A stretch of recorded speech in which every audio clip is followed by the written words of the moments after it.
Dear friends, in today's lecture, I'm going to discuss about the MSc Botany third semester question paper, that is Biology and Diversity of Angiosperm. और इस paper का code है MBOT 306। तो इस question paper जो कि 5 दिसंबर 2024 को अभी लेटेस्ट में ये क्वेश्चन पेपर आपका आया हुआ था MSc botany Himachal Pradesh university के स्टूडेंट्स को। तो हम देखेंगे कि यहाँ पे कौन कौन से क्वेश्चंस थे और क्या क्या उनके पॉसिबल आंसर्स जो हैं वो हो सकते हैं। तो जैसा कि आपको पता है इसका मैक्सिमम मार्क्स जो इसमें दिए जाते हैं वो है 40 मार्क्स का है ये। और you have to attempt the 5 questions. आपको 10 क्वेश्चंस यहाँ पर दिए हुए हैं और आपको 5 क्वेश्चंस जो हैं वो क्या करने हैं, अटेम्प्ट करते हैं। तो you have to attempt only 5 questions. तो देखिए किस तरह का ये क्वेश्चन पेपर जो है वो यहाँ पे सेट करा हुआ था। तो जैसा कि सबसे पहले क्वेश्चन में आप ध्यान से देखो, इसमें दिया है discuss different possibilities regarding origin of angiosperm based upon paleo botanical evidences. तो सबसे पहले क्वेश्चन में आपको दिया हुआ है कि आपको ओरिजिन ऑफ एंजियोस्पर्म को एक्सप्लेन करना था और उसका एक्सप्लेनेशन आपकी पेलियो बोटेनिकल एविडेंसेस के आधार पर होनी थी। अब क्योंकि आप सबको पता है कि एंजियोस्पर्म की जो ओरिजिन है वो एबोमिनेबल मिस्ट्री है, तो यहाँ पे अब पेलियोबॉटनी का मतलब होता है on the basis of fossil studies. तो फॉसिल बेसिस पर यहाँ पर डिफरेंट टाइप्स की थ्योरीज थी, जैसे कि बेनिटिटेलियन थ्योरी है, साइटोनियलियन थ्योरी है, पेंटोजाइलेन थ्योरी है। तो इन थ्योरीज़ के आधार पर आपको ये क्वेश्चन जो है वो क्या करना था, फॉलो करना था। इस क्वेश्चन के आंसर में आपको on the basis of theories और थ्योरीज में जो भी मेंबर्स दिए हुए हैं वो ऑटोमेटिकली वो उसका पेलियोबोटेनिकल एविडेंस है, उसी को आपने यहाँ पे डिस्कस करना था। और सेकंड क्वेश्चन जो यहाँ पर दिया हुआ है वो तो डायरेक्ट दिया है explanatory note on the fossil angiosperm. तो आपको यहाँ पर जो एंजियोस्पर्म के चाहे वो मोनोकॉट हैं चाहे वो डाइकॉट्स हैं, उनके जो फॉसिल्स हैं उन फॉसिल्स को क्या करना था, एक्सप्लेन करना था। तो इसके ऊपर मैंने ऑलरेडी एक वीडियो जो है वो अपलोड करा हुआ है फॉसिल एंजियोस्पर्म के ऊपर, जिसमें कि राजमहलेंसिस करके कुछ ऐसे एंजियोस्पर्म्स के फॉसिल हैं जो हमने क्या किए हैं, डिस्कस। इवन कि साथ में जैसे सैपेंडोप्सिस वगैरह का दिया हुआ है तो विद डायग्राम जो है ये कंटेंट है। So this is very very important. अब जो सेकंड नंबर का क्वेश्चन आपके पास यहाँ पर आया हुआ है वो है give an account of APG system of angiosperm classification. और ये 4 मार्क्स में आपको एक्सप्लेन करना था। आप यहाँ पर मार्क्स की डिस्ट्रीब्यूशन भी साथ में देखें कि ये 4 मार्क्स का है। Compare it with classification system given by Bentham and होकर। और आपने उसके बाद इस क्लासिफिकेशन को देने के बाद, क्योंकि आपको बोला है अकाउंट ऑफ एपीजी सिस्टम, तो आपने एपीजी 1, 2, 3, 4 जो भी वर्जन्स हैं उनके बारे में एक्सप्लेनेशन देनी थी और साथ में कंपेयर भी करना था इसको Bentham and Hooker system of classification, जो कि हमारे पास नेचुरल सिस्टम ऑफ क्लासिफिकेशन है। इसके साथ साथ आपको 2 पॉइंट्स में क्या करना था कि आपको मेरिट्स और डीमेरिट्स भी बताने थे APG angiosperm phylogenic group system of classification के। तो ये था हमारे पास क्वेश्चन नंबर सेकेंड। अब क्वेश्चन नंबर थर्ड को देखो, जिसमें कि ए पार्ट क्या बोला हुआ है कि आपको ICBN international code of botanical nomenclature का हिस्टोरिकल बैकग्राउंड बताना था।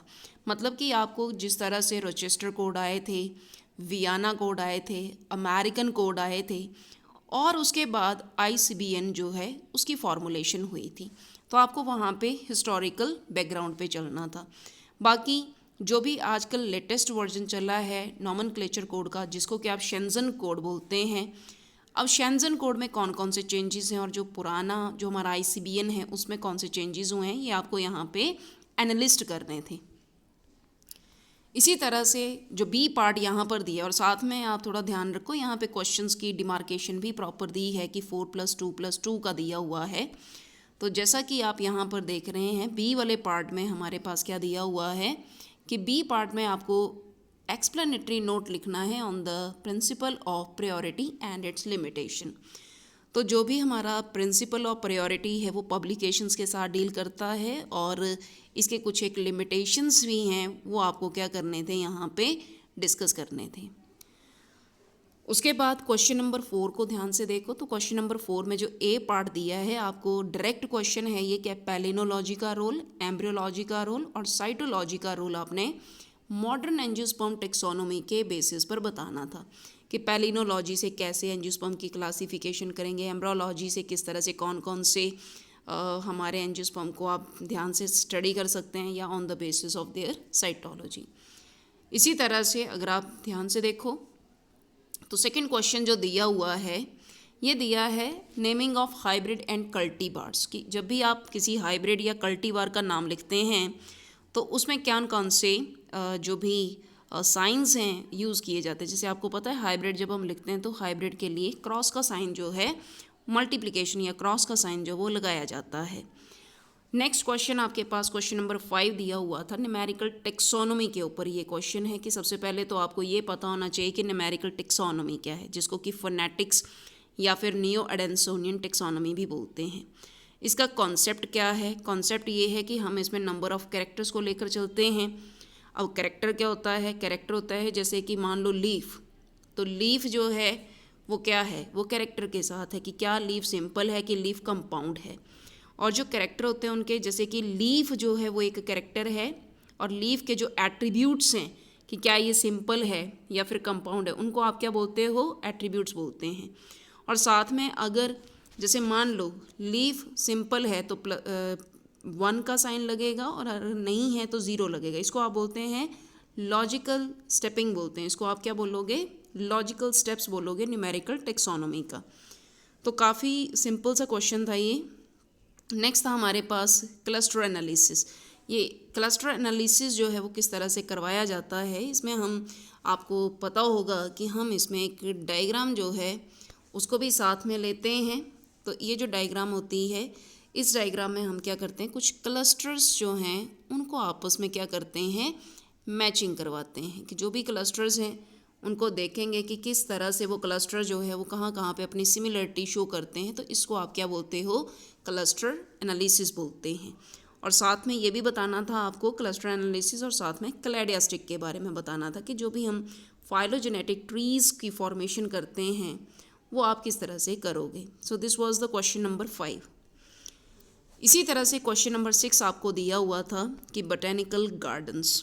तो बोटेनिकल गार्डन्स जो है उनको आप क्या बोलते हैं, उनके ओरिजिन, फंक्शन और इम्पोर्टेंस जो है वो भी आपने बोटेनिकल गार्डन की देनी थी। तो यहाँ पे आपको 3-4 बोटेनिकल गार्डन जो हैं, जैसे 6 नंबर में आया है ये आपको क्वेश्चन, तो इसमें बोटेनिकल गार्डन्स के नेम, उनके ओरिजिन और फीचर्स जो हैं वो आपको बताने थे। जो बी वाला पार्ट दिया है इसमें कंप्यूटर एंड डेटाबेस का दिया है टेक्सोनोमी में। तो इसमें आपको delta system, navy keys, identify it, उसके बारे में या डीएनए बारकोडिंग जो है उसके बारे में आप लिख सकते थे।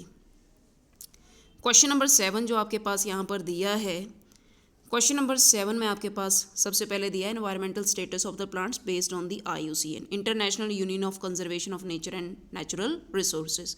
तो इसमें आप जैसे कि कैटेगरीज बताते हैं जिसमें कि हमारे पास एक्सटिंक्ट आता है, एक्सटिंक्ट इन वाइल्ड है, वल्नरेबल है, या फिर हमारे पास इंडेंजर्ड आता है, डाटा डेफिशिएंट आता है, क्रिटिकली इंडेंजर्ड आते हैं। तो ये सारी कैटेगरीज जो हैं, थ्रेटेंड कैटेगरीज विद एग्जांपल अगर हो सकता तो ये आपको क्या करना था, यहाँ पे मेंशन करना था। नेक्स्ट आता है IPR और बायोपायरेसी। तो IPR होता है इंटेलेक्चुअल प्रॉपर्टी राइट, IPR, और बायोपायरेसी होती है कि किसी के बायोलॉजिकल वर्क को आपने क्या करना है, स्टील करना है, चुराना है। तो इंटेलेक्चुअल प्रॉपर्टी राइट जो वो जैसे कि मान लो कोई आप कॉपी लिख रहे हैं या कोई सॉन्ग ही गा रहे हैं तो वो आपका प्रॉपर्टी राइट है, आप उस पर कॉपी राइट बता सकते हैं।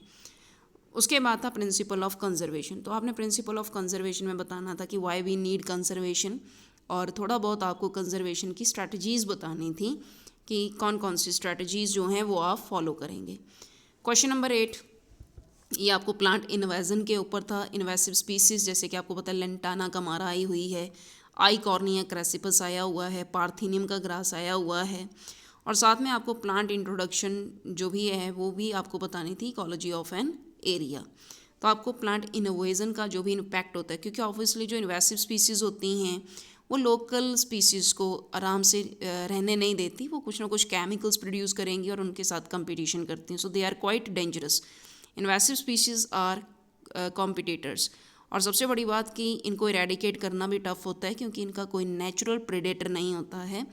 तो ये आपको क्वेश्चन यहाँ पे अटेम्प्ट करना था। इसी तरह से आपके पास socio economic importance of plant diversity of an area, जो कि आपके सिलेबस में local plant diversity of your area, जैसे आप हमीरपुर डिस्ट्रिक्ट के हैं तो यहाँ की local plant diversity with botanical name और उसका सोशियो इकोनॉमिक इंपॉर्टेंस कि उसका मेडिसिनल यूज़ क्या है, इतना बोटेनिकल यूज़ क्या है, ये सारा आपको वहाँ पे मेंशन करना था। इसी तरह से जो क्वेश्चन नंबर 9 आया हुआ है, क्योंकि पेपर काफ़ी लेंथी पेपर है ये, तो क्वेश्चन नंबर 9 में आपके पास 5 मार्क्स का क्वेश्चन है और इसमें दिया हुआ है कि आपको मेरिट्स और डिमेरिट्स बताने थे आर्टिफिशियल और नेचुरल सिस्टम ऑफ क्लासिफिकेशन के। तो सबसे पहले तो नेचुरल सिस्टम ऑफ क्लासिफिकेशन तो बच्चों को पता होता है कि Bentham and Hooker system of classification है। आर्टिफिशियल सिस्टम ऑफ क्लासिफिकेशन क्या है, जो सिर्फ और सिर्फ किसके ऊपर बेस्ड होता है, मॉर्फोलॉजी के आधार पर। तो जब भी आप सिर्फ मॉर्फोलॉजिकल कैरेक्टर्स के बेसिस पर क्लासीफाई करते हैं उसको आर्टिफिशियल बोलते हैं। जैसे कि लीनियस ने प्लांट्स और एनिमल्स में ही क्लासीफाई किया था, होल प्लांट किंगडम, होल जो भी हमारे पूरे ऑर्गेनिजम्स हैं उनको। और इसके बाद जैसे थियोफ्रास्टस आए थे तो थियोफ्रास्टस ने प्लांट्स को हर्ब या फिर श्रब या फिर अंडर श्रब और ट्रीज़ में डिफ़ाइन किया था। इसी तरह से एक और साइंटिस्ट थे टॉनफोर्ड, तो टॉनफोर्ड ने भी आर्टिफिशियल सिस्टम ऑफ क्लासिफिकेशन दिया। मतलब ये सिर्फ आर्टिफिशियल इसलिए बोलते हैं क्योंकि ये सिर्फ कुछ एक मॉर्फोलॉजिकल कैरेक्टर्स के बेस पर होता है। इसी तरह से नेक्स्ट आपका क्वेश्चन आया था टिपिफिकेशन एंड इट्स इम्पॉर्टेंस। तो टिपिफिकेशन जैसे कि आपको पता है टाइप स्पेसिमेंस हमारे पास चलते हैं, होलोटाइप, नियोटाइप, आइसोटाइप, लैक्टोटाइप, पैराटाइप, ये सारा इसमें आना था। लास्ट का क्वेश्चन है आपके पास, you have to write down the explanatory notes. तो जैसे कि एंडेमिज्म क्या होता है, जैसे भी आपको पता ही है कि एंडेमिज्म में जितनी भी पर्टिकुलर प्लांट स्पीशीज़ होती है वो एक एरिया में इतनी ह्यूज पाई जाती हैं कि इसकी प्रोटेक्शन इंपॉर्टेंट है। उसके बाद हॉटस्पॉट्स का कंसेप्ट था और साथ में हॉटेस्ट हॉटस्पॉट्स। उसके बाद दिया हुआ था प्लांट एक्सटिंक्शन, कि प्लांट जो है वो किस तरह से एक्सटिंक्ट हो रहे हैं। और उसके बाद था स्पीशीज़ कॉन्सेप्ट। स्पीशीज़ कॉन्सेप्ट जिसमें कि ज़्यादातर हम बायोलॉजिकल स्पीशीज़ कॉन्सेप्ट को एक्सप्लेन करते हैं, जो कि हमारे मायर ने दिया है। इसके अलावा आपके पास इंडिविजुअलिस्टिक स्पीशीज़ कॉन्सेप्ट भी है, नॉमिनलिस्टिक स्पीशीज़ कॉन्सेप्ट भी है, पर फिर भी यहाँ पे आपको बायोलॉजिकल स्पीशीज़ कॉन्सेप्ट जो है उसको क्या करना था, एक्सप्लेन करना था। So this was about paper discussion of the MSc botany 3rd semester, जिसका कोड है MBOT 306 biology and diversity of angiosperm.